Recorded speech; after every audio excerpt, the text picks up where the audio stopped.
Usa ka tingog, usa ka katawhan.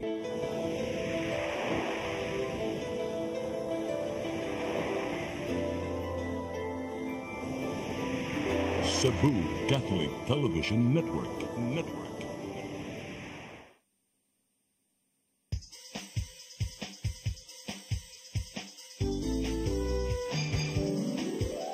Hello Cebu, maayong buntag, yaksunta ang kahayag, nga nagsugid sa matuod, kadagan sa panghitabo.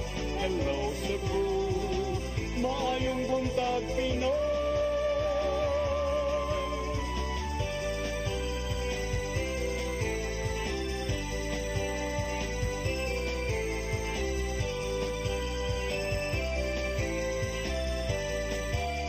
Ang katutulungan sa mga katawhan.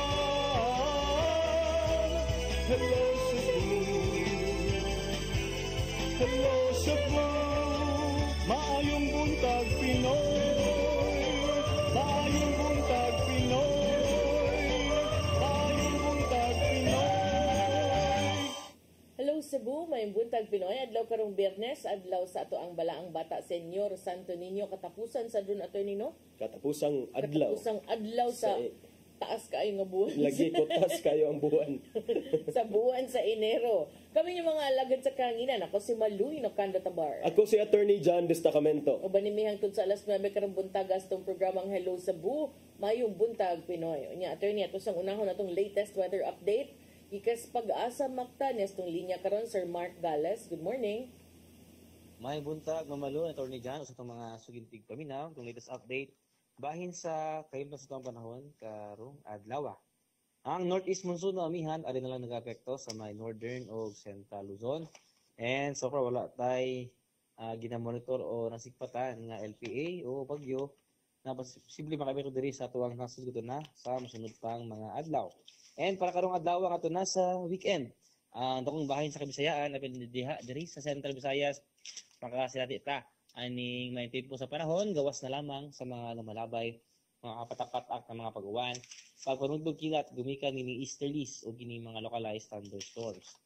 And para sa kayo na sa hangin o sa kadagatan, diri sa Kabisayaan, na nakaibasan natin nga hinay, nga ito na sa kasarangan, naruhuros hangin, nga gikan sa silangan, ito na sa amihan ng silangan, diin na ito ang kadagatan, magmalinaw ito na sa kasarangan ang mga pagbalod. Diri sa Cebu, ato ang kadagatan, ato na ihunas, hindi ng alas 7:02 sa buntag o mutaob. Unyang alauna, 21 sa hapon. Temperatura karong adlaw naa sa 25 ato na sa 31 degrees Centigrado. Ato ang haring adlaw ning silang gani ng alas 6:07 sa buntag ug mosalop na unyang alas 5:48 sa hapon. Philippine Standard Time alas 8:10 na sa kabuntagon ug mao na to ang latest weather update ikan diri sa buhatan sa DOST Pag-asa Mactan. Ni si Mark Gales, maayong buntag ug daghang salamat. Daghang salamat Sir Mark Gales ug maayong buntag yung tanan dinas Pag-asa Mactan. Karon aritas tong front pages sa mga pamantalaang lokal ug nasyonal atong sugdan sa Sunstar Daily. Sa Sunstar Daily, 9 Cebu priests named in sex abuse report. Sa Super Balita, giingong putos sa hilo, nakit-an. Sa The Freeman, to boost Mactan Airport capacity, 2.3 billion peso runway inaugurated. Sa Banat News, mga leader sa Kabisayan ni pirmag manifesto, misaad nga mosuporta kang Marcos.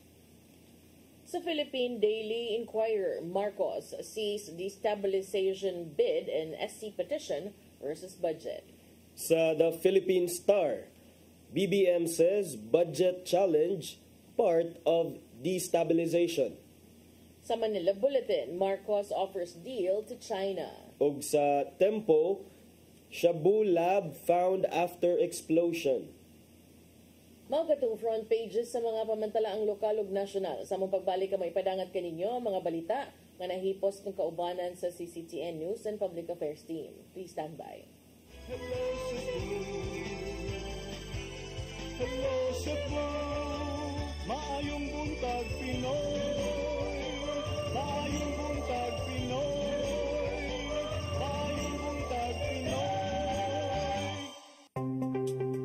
Discover the beauty of the Philippines.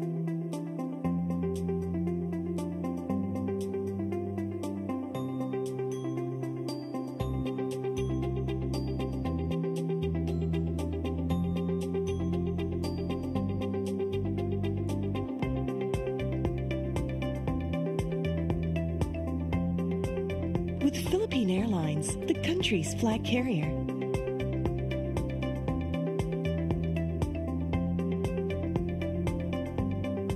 The airline that lets you feel the warmth of the nation.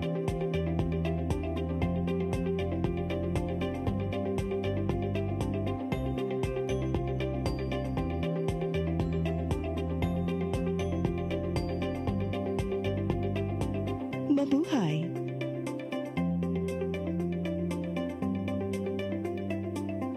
Oops! Bag-o na ang itsura sa atong speed powder detergent. Mas gi pa maayo, mas gi pa epektibo pa ang iyang formula kaysa kaniadto. Paspas kaayo ang paglaba, malimpyo ug humot pagyud ang mga sinina. Mao nga sa among pamilya, kumpiyansa kaayo mi sa among labada. Barato na, nindot pagyud ang kalidad. Sulayin na kay ato ni Bay, a product of Well-Made Manufacturing Corporation.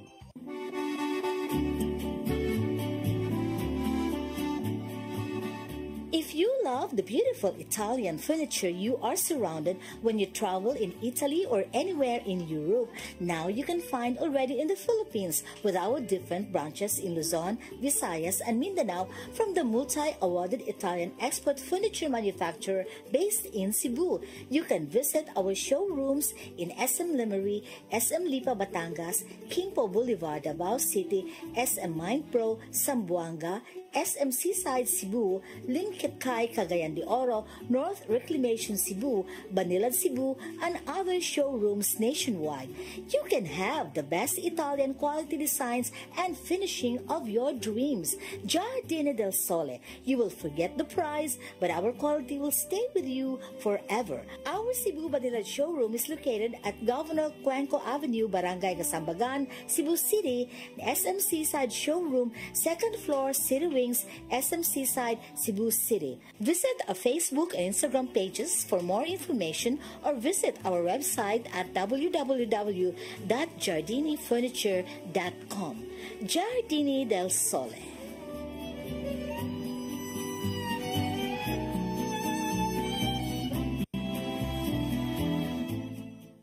Welcome to CCLEX, the future of toll bridges, where safety, convenience, and cutting-edge technology come together seamlessly.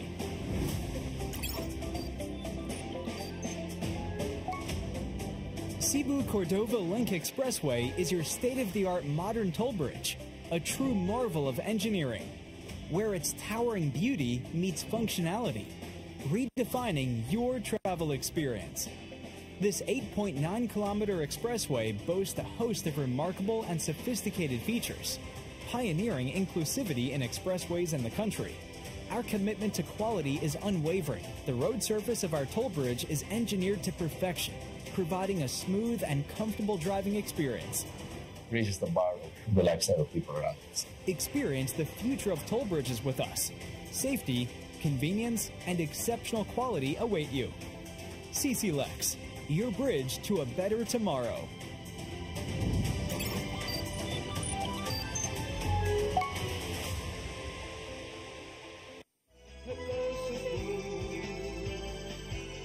Hello Cebu, maayong buntag Pinoy, maayong buntag Pinoy, maayong buntag Pinoy.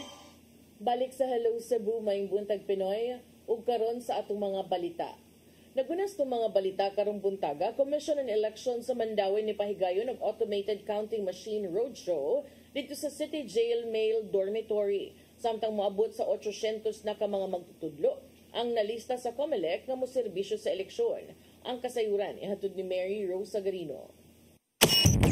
Nahatagan og kahigayunan ang mga persons deprived of liberty sa Mandawi City Jail nga makasuway sa automated counting machine sa Commission on Elections. Sa gipahigayon nga roadshow sa COMELEC, usa ka special demonstration ang gipasiugdahan sa mga local election officer sa Mandawi. Una niini nagpahigayon usab sila og lecture sa mga bahin sa makina ug ang step by step nga pagboto. Moabot sa 865 ka rehistradong mga botante nga mga piniriso gikan sa male jail dormitory ug 5 ka jail personnel ang misalmot sa maong kalihukan. Mo to amo jang gikuan dito kanang educate nga dapat tarungon og shade para ma-count nga dili hugaw-hugawan ang balot. Apan matud ni Ruyan nga suma sa guidelines sa COMELEC kung dili makaabot og 1,000 nga PDL ang prisuhan, dili kini mabutangan og automated counting machine atol sa eleksyon. Pero mas la kaabot, so ang voting lang ato is katurag yung balotang mag-shade ra sila manual. Then naay support staff nga mukuha sa balota sa diin sila nabilong nga precinct, then pabutaron di pa-shade nila nga to sa sa facility sa BGMP, then igumag shade ibalik na po dito kung diin to gikuha nga presinto sa mga support staff kay ana ra i-feed. Samtang moabot na sa 800 ka mga magtutudlo gikan sa pampublikong tunghaan sa syudad ang nalista na sa COMELEC nga moserbisyo ato sa eleksyon sa Mayo isip electoral board members. Andam na amo ang mga ibis. Pero di pa final. Naiuban ma'am, ka-serve previously, nasa uban mga bago. Tulo ka electoral board members ang ibutang sa matag presinto. Ang Mandawi adunay moabot sa 271 ka clustered precinct. Ang mga magtutudlo gikataktang mo paubos og training lakip na sa saktong paggamit sa automated counting machine karong Abril. Mary Rose Sugarino, CCTN News. Samtang Presidente Ferdinand Bongbong Marcos Jr. nakikita sa mga abogado o ubang mga opisyal sa Kabisayan atol sa pagbalik niya sa Sugbo kagahapon. Gitataw niyang walay blank items sa napirmahang 2025 national budget. Ang kasayuran ni hatod ni Gian Navarro. Sa iyang pagbalik sa Sugbo, gitato ni Presidente Ferdinand Bongbong Marcos Jr. nga walay bisan unsang blank items sa napirmahang 2025 national budget. Atubangan sa dulan 4,000 ka mga abogado ug ubang opisyal sa Sugbo. Gibutiyag sa presidente nga gisukit-sukit niya og mga kaubanan ang kapin 4,000 ka panid sa General Appropriations Act of 2025. Mao mipasalig siyang walay blank items human sa subsob nilang review. Kini na ang nimong reaksyon sa presidente human gipasiatab sa mga kritiko ang giingong irregularidad sa nadusong pundo ning tuiga sa diyang gipasar sa Bicameral Conference Committee. I reviewed it, analyzed it, and yes, in parts vetoed it. And so for those of you, and up to now I cannot find those damned blank items. We'll keep looking, but I really am convinced that they simply do not exist because it is not allowed to exist. Sa kalihutang gipasiugdahan sa Integrated Bar of the Philippines, may pasalig si Marcos Jr. nga magpabilin ang rule of law sa nasod. Bisan pa man sa mga teknolohiyang nito mao karon sama sa artificial intelligence. Giawhag niya ang mga tigpanalipod sa balaod nga patigbabaw ang dignidad sa tao. Being a vanguard of the Constitution transcends political affiliation, family legacy, profession. At its core, it is about ensuring that justice is more than just an ideal written on paper. It is about ensuring that it exists in the real world, in the lives of every ordinary citizen. Gihangup sa National President sa IBP ang nimong pasalig sa kasamtangang administrasyon. We feel confident that with His Excellency's support, the Integrated Bar of the Philippines shall succeed in discharging its public responsibilities and productively assist in strengthening our legal and judicial system. Nagkimamat si Marcos Jr. sa mga sakop sa Regional Development Council 7 ug nagpakisayod sa pipila ka mga top priority projects sa rehiyon. Apil sa nimong agenda sa ilang quarter meeting ang mamahimong dagan sa Cebu Bus Rapid Transit Project, Metro Cebu Expressway ug ang gidusong Fort Bridge sa Cebu Mactan. Nakigsaw usab si Marcos Jr. nilang Gobernador Gwendolyn Garcia ug ubang opisyal sa One Cebu Island o Kabisayan alang sa paniudto sa Kapitolyo. Atubangan sa mga dinapit, gikalipay ni Presidente Marcos Jr. ang paspas nga pagtubo sa ekonomiya sa rehiyon nga nasa 7.3% nitong 2023. Usa sa mga nakahatag og dakong tampo sa ekonomiya sa nasod mao ang Sugbo, hinungdan nga gihangup kini sa presidente. Ladies and gentlemen, our people cannot afford to wait for the benefits of economic growth to trickle down and to translate into improved services, modern infrastructure, and better livelihood. We must take the initiative so that the distribution of wealth has a mechanism. Because without such a mechanism, there is no such thing as trickle down. Gipahindaman sa presidente ang mga opisyal nga taganong pagtagad ang mga development initiatives aron hayan makabot ang makiangayong resulta ngadto sa mga Pilipino. Aking panawagan ay masusi ninyong pag-aralan ang bawat programa at proyekto ng inyong ipapatupad. Planuhin ng maayos ang pagpapatupad ng mga ito at tapusin at maumpisahan sa tamang schedule, lalong-lalo na ang mga priority development projects. Navarro, CCTN News. Sa laing bahin 82 ka mga pari sa Pilipinas gilambigit sa pagpangabuso, suma pa sa usa ka independent report.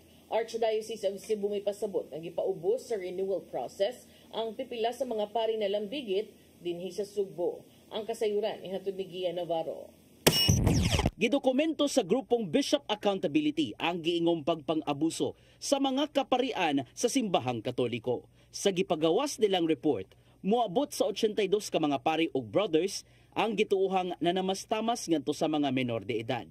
Gilangkuban kini sa mga paring nagserbisyo sa Pilipinas, samtang ang uban nahitabo sa ubang nasod ang maong pagpang-abuso. Nagagikan ang ilang mga nahipos ng impormasyon gikan sa local news reports, mga dokumento gikan sa managlaing hingtungdang ahensya o sa prosekusyon.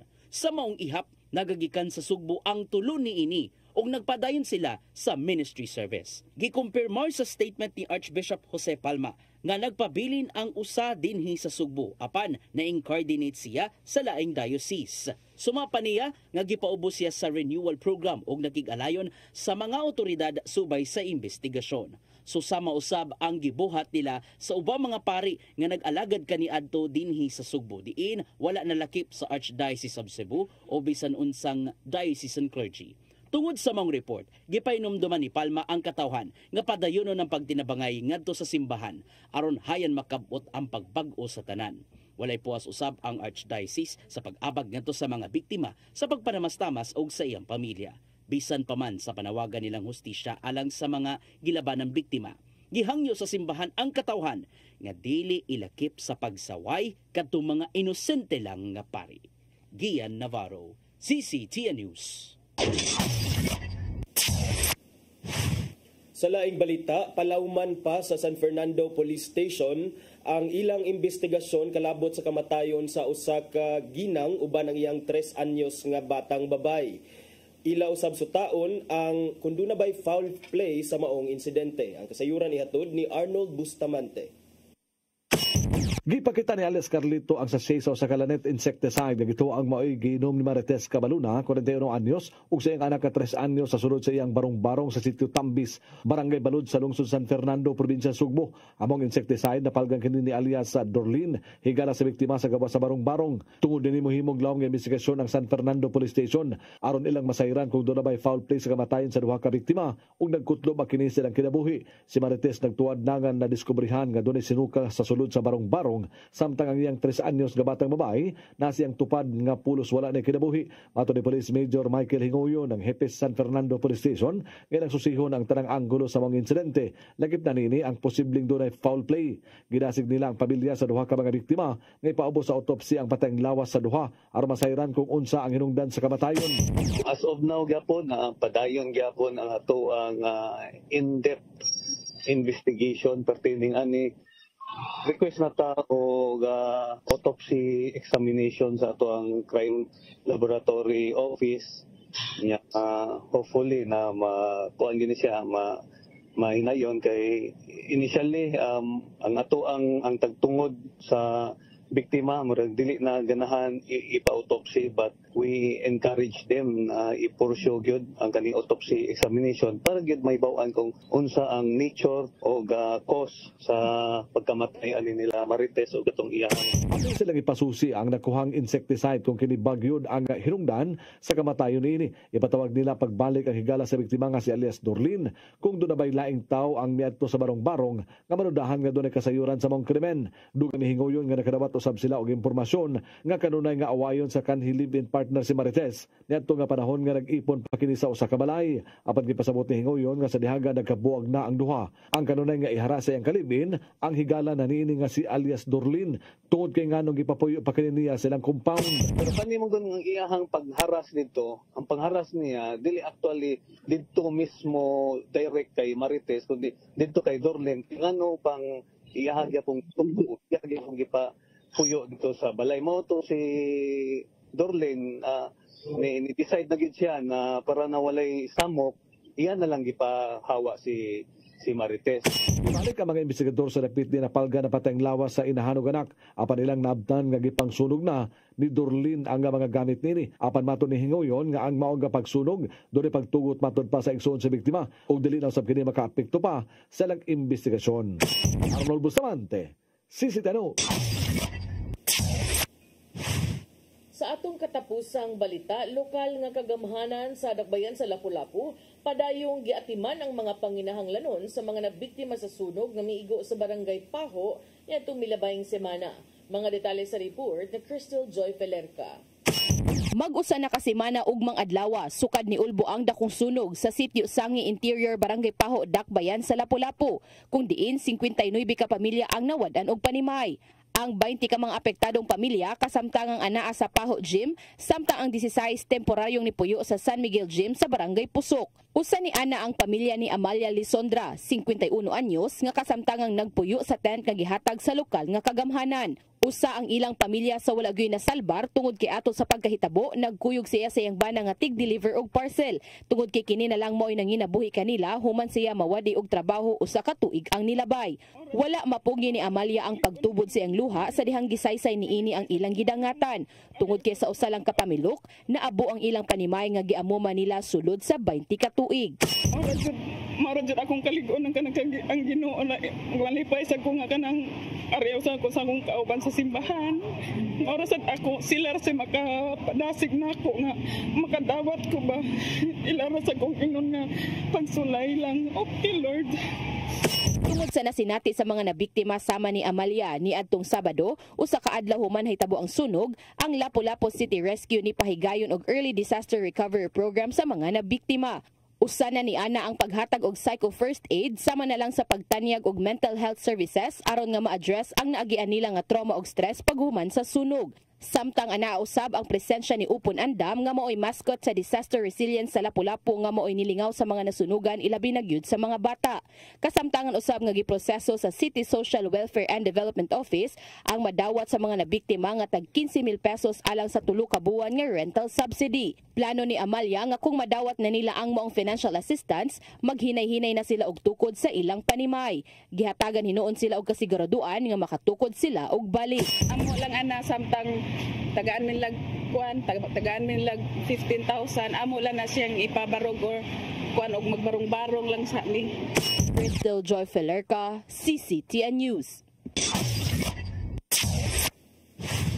Mao gitong mga balita nga nahipo sa itong kaubanan sa CCTN News and Public Affairs Team. Magbinya ka ito nakita kagahapon sa mga balita sa Sairi 47. Nya, tangkod attorney? Tangkod na sa. So, tangkod kayo. Break sa ta partner. Nya, sa atong pagbalik, mga ginagmay pag-hisgot-hisgot. Mga ginagmay, dili dinagko. Sige, please stand by. Hello Cebu, maayong buntag Pinoy, maayong buntag Pinoy, maayong buntag Pinoy. Oops! Bag-o na ang itsura sa atong speed powder detergent. Mas gi pa maayo, mas gi pa epektibo pa ang iyang formula kaysa kaniadto. Paspas kaayo ang paglaba, malimpyo ug humot pagyud ang mga sinina. Mao nga sa among pamilya, kumpiyansa kaayo mi sa among labada. Barato na, nindot pagyud ang kalidad. Sulayin na kay ato ni Bay, a product of Well-Made Manufacturing Corporation.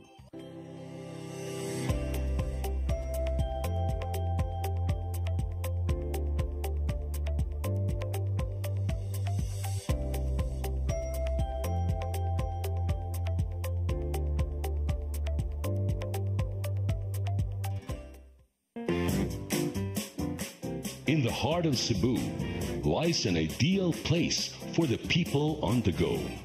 Uncle Tom's Cabin Hotel gives guests a convenience of quick and easy access to Cebu's business centers. Offers spacious rooms furnished with all the modern-day amenities. Uncle Tom's Cabin Hotel, located at MP Yap Street, Barangay Capital Site, Cebu City. For reservations, call 032-888-8667. RAJ Laurente Construction and Development Philippines, General Contractor, General Building, General Engineering, Planning and Development, Electromechanical, and Consultants in Surveying and Mining. RAJ Laurente Construction and Development Philippines is located at MCRA Lawaan Uno, Talisay City, Cebu, Philippines. Owned and managed by Engineer Roger Laurente, Engineer Annie Laurente, Engineer Rodney June C. Laurente, and Engineer Ronel Jan C. Laurente. On behalf of Fairchild Cooperative, I would like to thank all the members who have been with us all these years and who continue to support and patronize our services.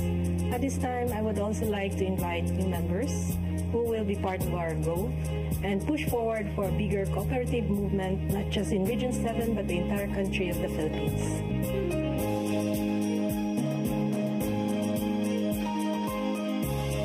Fairchild Cooperative. Your cooperative, your community, your partner for life.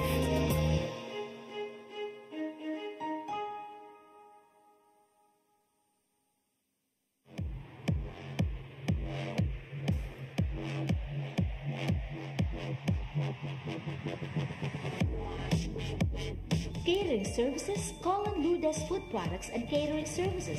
They accept catering for weddings, birthdays, anniversaries, graduations, baptisms, conferences, seminars, house blessings, and other special occasions. Lourdes Food Products and Catering Services, located at 180 Katipunan Street, Tisa, Cebu City. For reservations, contact Lourdes Gomez. Telephone numbers 2626643 and 2618072 and cell phone number 0925-893-3888 and 0922-875-1158. Lourdes Food Products and Catering Services is willing to serve you.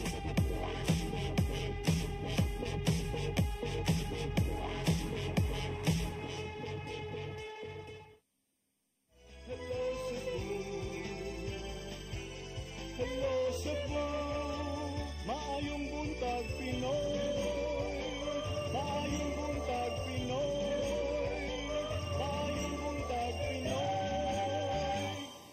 Balik ta sa Hello Cebu, maing buntag Pinoy.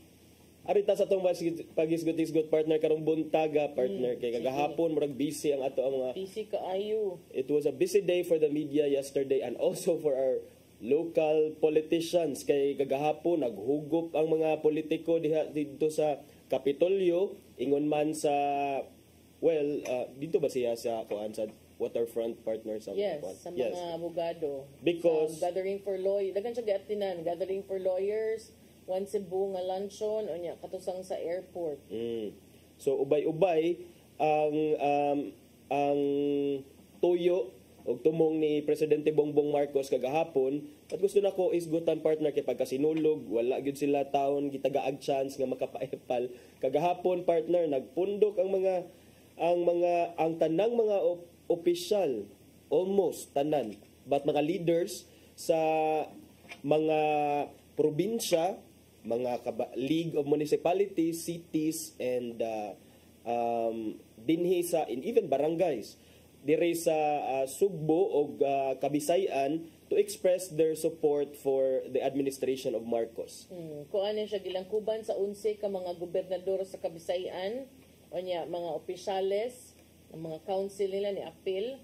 Doon na sila gitambungan upon the invitation of One Cebu under Governor Gwen Garcia sab unya na sila gitunol no nga kining signed manifestos of support ngadto kang presidente Bongbong Marcos Jr. kagahapon unya kani mao ni ang gitawag og kanang reaffirmation matud pa kay pag-anhi sa First Lady ni adtong anniversary sa probinsya gi padayag man sa tunila ilahang suporta. I don't know what called this on, but mao ni nahitabo kagahapon ila po nang gi-reaffirm ang ilang allegiance sa administrasyon sa panglantaw ni ini alang sa kalambuan sa nasud no nya kini kuno an echo of a similar moment nga matud pa sa presidente medyo nakahilak kuno ang First Lady pag-anhi niya atol sa 455th founding anniversary of Cebu Province kay atong higayuna inubanan gyapon sa mga gobernador sa silingang mga rehiyon mao man to ilahang gihimo no nipadayag sila sa ilahang public declaration of support for the president in the presence of his wife First Lady Liza Araneta Marcos. So kagahapon ang naagyon ang presidente naman ang naakagahapon mao ang gobernador sa Aklan, Miraflores, Guimaras Governor Nava, Bohol Governor Aumentado, Negros Occidental Governor Lacson, Negros Oriental Governor Sagarbarria, Siquijor Governor Villa, Eastern Samar Governor Everdone, Leyte Governor Petilla, Samar Governor Tan, and Southern Leyte Governor Damian Mercado. Naabot ni sila tanan diri, nipadayag sila ilang gisugat na ring presidente, nipadayag sila sa ilahang suporta. At para nimo partner, what does this mean to the Dutertes considering they already did this before and now they are reaffirming their move of expressing support para kang Marcos, knowing that Visayas and Mindanao are traditionally the bailiwicks of the Dutertes, and now here they are publicly declaring their support for the Marcos admin, although layo pa ang election. Pero what does it mean to you? It means that they are affirming their support before the midterm elections, to which all of them are also up for re-election or election. After that, then we don't know. Daghan pa. Matod pas basketball, lingin pang bula. Pero mo nilang ipadayag. And if you recall, kaning usa dinhi si Governor Aumentado was one of those nga kanang na-suspenso, no?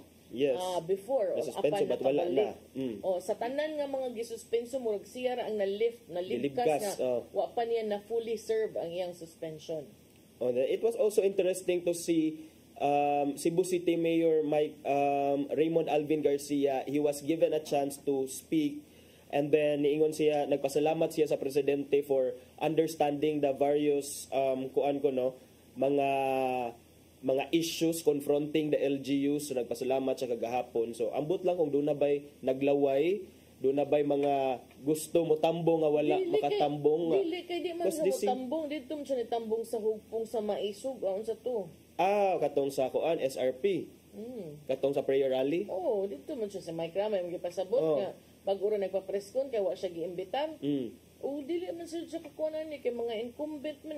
Mga incumbent siya. But di ba ingon siya nga siya ang duly elected mayor of Cebu City? Mansan nagibutang nga kanang mga gathering of duly electeds, gathering money of kuan. Pero kani partner kaning it seems to be a coordinated effort kay liman ka mag-prepare ang kada usa og dili kada usa but kada league og manifesto of support. So mura siya kining This is Governor Gwen Garcia's kuan gyud. Okay. So brainchild. Makaingon gyud ka nga iya gyud ning mugna kay ay ko ingnan nangadto lang ni siya National Bookstore malitag ka ng frame. Dagan kay this is kanang a product of planning sa kuan. And even Vice Governor Junjun Davide was there, echoing the same support as the governor to the president. Bisag LP ni siya, no? Kuan man niya siya, very cooperative man siya sa Kangob. Yes. in fairness kang Mayor kang Vice Mayor Davide Vice Governor mapili siya this year pagka congressman sa 3rd district. Iyaha is not his personal stance. It's more the stance of the provincial board, which of course majority are also allied with the governor. Unya siya ang ni presentar kay siya man ang presiding officer. So ang iyang gipadayag kaning provincial resolution nga nagpadayag sad sa suporta sa administrasyon sa presidente, pero siya ang ni-welcome sa presidente. Ug iyang gipasaligan nga ang mga opisyales sa Sugbo nagkahiusa sa paghimo sa mga tumong sa administrasyong Marcos ngadto sa mga kanang nindot gyud kaayo nga mga katumanan alang sa mga tawo. Ingon siya nga, with 3 more years of your administration, please know that we here in Cebu, led by our indefatigable Chief Executive Governor Gwen Garcia, remain committed to supporting your administration's programs and initiatives aimed at improving the lives of our citizens. Gipasiatab sa ni Presidente Marcos partner ang mga infrastructure projects, major infrastructure projects under kuno sa iyang administrasyon nga makapa-enhance sa connectivity o sa mas makapalambo sa ekonomiya dinhi sa Kabisayan. Usa na ana ang Cebu Bus Rapid Transit Project nga hangtod karon wala gihapon functional nya ang new Cebu Mactan Bridge na ikaupat nga bridge partner nga gipropose. Katuman ang sa kang Mayor Ahong. Okay, Mayor Ahong nga project. Coastal Road, then Consolacion Liloan Bypass Road for 2025, then Metro Cebu Expressway, Metro Cebu Expressway, I believe mauni siya ang expressway nga mukat through the kabukiran sa Cebu, padung sa Danau, gikan sa Danau padung sa Naga, and then ongoing na sa siya nga project o ang new Cebu International Container Port nga possible nga ma-come into fruition beyond 2025. Pero wa kayo ko na kontento.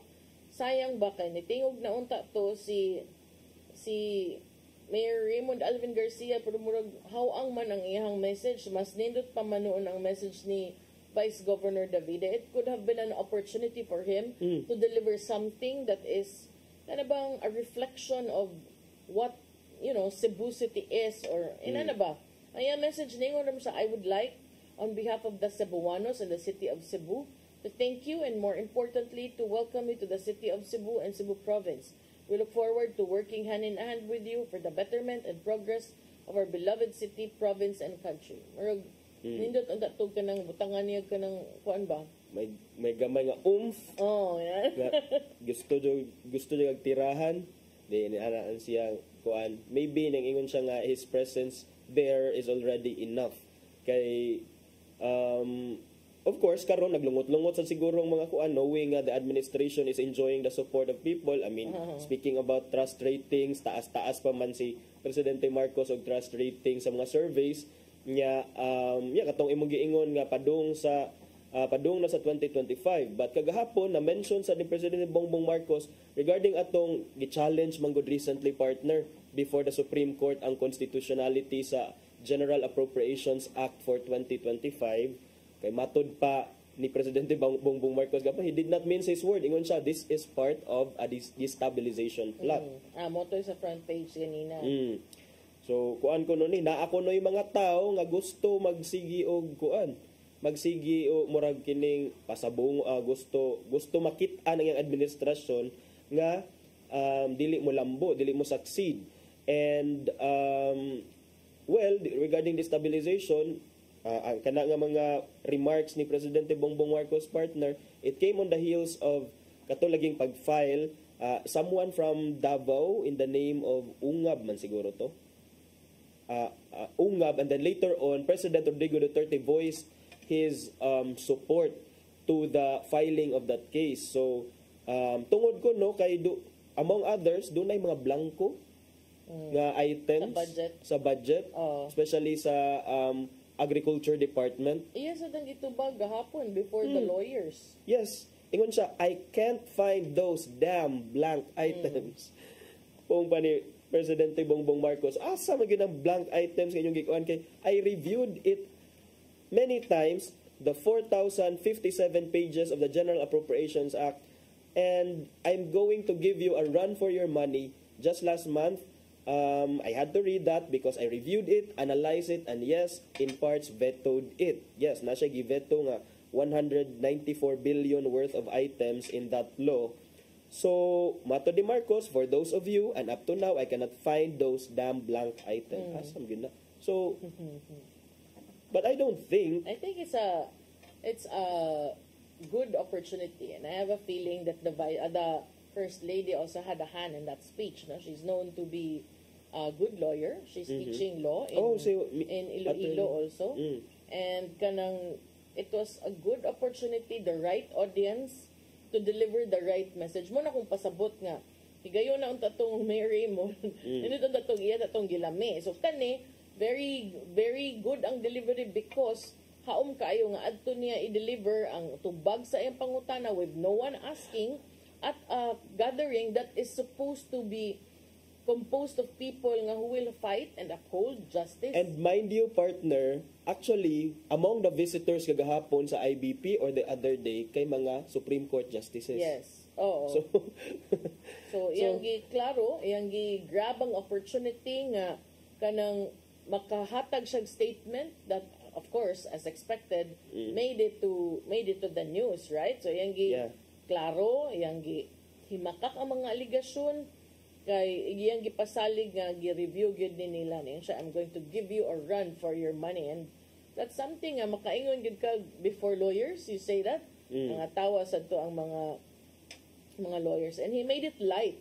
So to me it was well played. Well played because you choose how to react. You can either be angry, you can also not answer, which would also mean nga murag manitubag, silence means yes, ana ba? But he chose the good route, which is make fun of whoever is trying to bring you down. Sus, makakat-on yun tadiri og mga klase-klase nga mga estilo og mga technique ba unsaon nato pag manage ning mga kuan. Lami pa kay Panash, we'll keep looking. But I don't really am convinced that they do not exist because it is not allowed to exist. So it's a message nga pangita mo laing bikil kay I know what I'm doing. I know that it's not allowed to exist. So ambot lang. Well, of course, ang padonggit taan ni sa burden of proof lies with the accuser. So tanaw na to kung sufficient bang ilahang reklamo nga gipasaka dito sa Supreme Court. And on the local level, kanang maglaway na lang ang mga kandidato nga wala nakasandig sa administrasyon kay di man sila wa man sila ka photo op so mao lagi na wala naka photo op in town gagahapon ang uban feel nako na adjoy uban nga naglaway kagahapon but that's the reality of politics as what we've been saying, partner, no? And then karon lingin lang mula kung pa sa kanta sa ages unsa na sana bukas na sa ibabaw na ages magayo. Pero ganan sad ko sa iyang pag-anhi gawa sa politika, attorney kaning kaning alternate runway sa Mactan Airport. Kay dako ka na siya tabang. I recently traveled on a Sunday and I wasn't expecting ngayon kataas ba ning linya even on a Sunday. Yes. Dagan kigtao niya. One of my classmates is kanang part of the customer service of the airport. Ingon gid siya nako, ingon siya nga, ma'am, kanang let me know if nakay concerns ha kay we are also looking forward to feedback from frequent flyers. Ano ko wala ra man bung lang ko dagan kigtao. I thought it would be bakante. But niingon siya nga mauna ko na daily kay ni-increase ang ato ang flights. To me that's a good problem. Yes. That's a happy problem. But to the management, listen sad na. So kani siya good kay kinumdum ko before na nakoy flight nga wa na dayon. Kinumdum ka atong nasangad ang Korean Air. Jeju. Katong no na here. Diri ano? sa Dire so, nasira gyud ang airport for like 3 days. So apil ko ato sa wa nakabiyahe.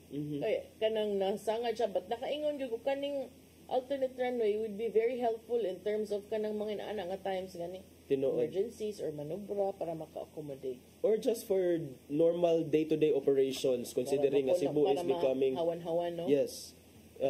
So nindot siya kagahapon kay na-extend na di ay or gi-expand na di ay ang runway kay dunay na alternate. Magamit ni siya 2028 man siguro kay para increase ko no ang capacity og maka-accommodate og 18 million passengers annually. And I like the fact that when you say you accommodate more passengers, that also means more people buying products from Cebu, giving livelihoods to Cebuanos. Yes. Tinuod na. So, that's good, no? So far, nindot niya dayon kining moto. Busy yun kagahapon kay murag ubay-ubay ang stop points ni Presidente Bongbong Marcos sa gahapon. Isang trapika, uy. Traffic sa diri gahapon. Grabe kayo. Akong biyahe gikan diri. Padung ra dira sa atbang sa seminaryo. Pila ka minuto? Mga 40 minutos rasad. May panaglakaw na wrong magkuan niya akong meeting diri na ko gi-schedule oy ana tako diri lang ta kay duol kay traffic baya ron kay kuan. Ug sa dihang.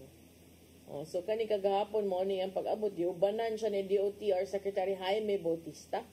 Og of course nakita naman nato earlier si DOT Secretary Cristina Garcia Frasco. So kini siya nga footage partner dito ni sa airport sa inauguration. Pag inauguration nila nga.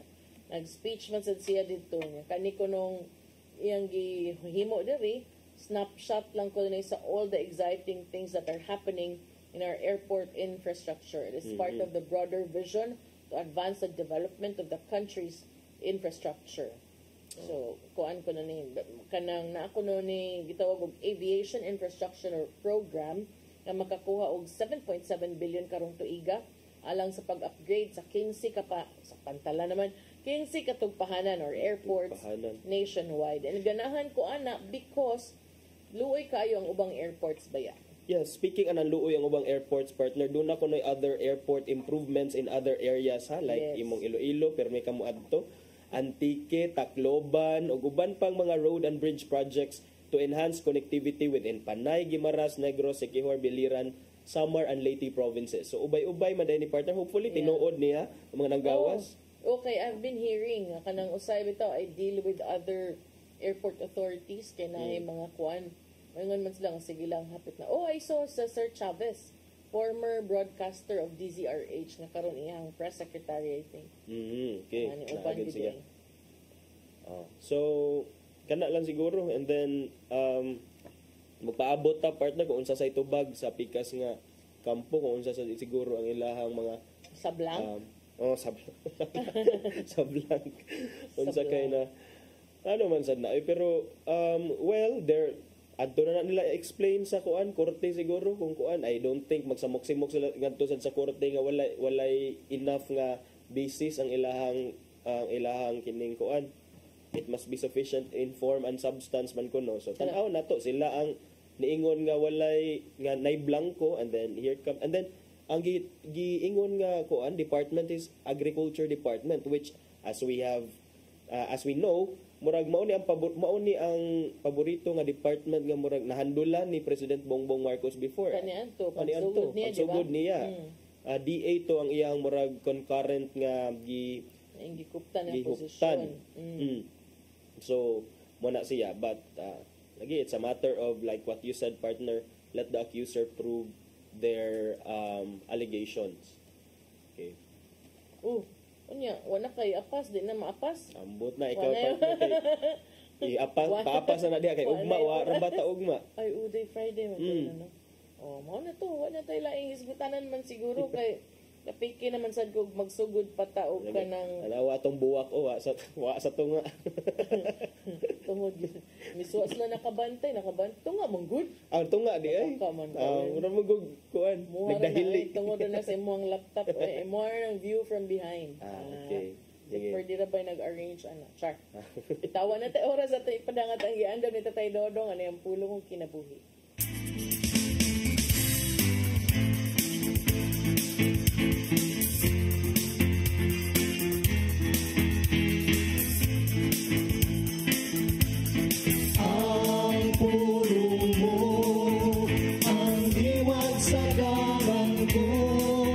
Sa mga pagtulunan nga gipahambit ni Jesus siya mga sumusunod, iya kayo gipakita ang hugot niyang baruganan batok sa sala. Gani iya kita gitudluan nga kasilagan ang sala apan higugmaon ang nakasala. Kaya sa Santiago 2:13 nagingon, kay ang kaluoy o patigbabaw gayon kay sa pagsilot. Apan bisan pa nining malumo o may humaon niyang kinaya, siya dili gayon mo tolerate sa sala. Bisan kinsa ang iyang ikasulti, ang mga tigpakaron ingnon man o ang mga matarong usara gayon ang iyang mensahe. Paghinulsol o ayaw na pagpakasala. Kini mo ang gusto niyang buhaton sa iyang katawan. Kay sa Mateo 13, 41-42 nagingon, mga anak sa tao, magsugo siya mga anghel sa paghipos gikan siyang gingharian. Sa tanang mga maoy nakaangin sa mga tao sa pagpakasala. Ingon man nga ang tanan nga nagbuhat og dautan busa dili gyud niya itugo nga ang tao magpadayon sa pagpakasala. Si bisan kinsa nga wa si Jesus siyang kinabuhi maglaglag kayo sa kalaayo sa impyerno. Mga igsoon mo kini ang pulong nga naghatag kanatong kinabuhi. Ugampo kita nang itong amahan, tinguhan na mo nga magpuyo diya sa katarong o integridad. Tabangi kami nga makalikay kanunay sa mga tentasyon o hingpit na mong taligdan na unta ang among pagpakasala. Amen. Ang samahan sa anak sa Espiritu Santo. Ang pulong mo, ang diwat sa dalan ko. Pulong kinabuhi ni Tatay Dodong Limchua mo nagtapos sa atong tulumanon. Dagang salamat sa Philippine Airlines. Thank you sab kang Archbishop Jose Palma, Nanay Diana Limchua ug Tatay Dodong Limchua. Thank you Sir Danis Tabar, to mga kaubanan sa TOC, Sir Robert, Miss Inday, Sir Matmat, Miss Mabel, Miss Joanne. Sir Michael, Sir Redel, Sir Raymond, Sir Bruce ug Sir Ferdy. Salamat sa inyong papakig-uban. Ako si Malu Inocando Tabar. Ako si Attorney John Destacamento. Onya, Friday man ron, magkitatag balik next week, Lunes, sa atong programang Hello Cebu. Mayong buntag, Pinoy. God bless us all. Happy weekend.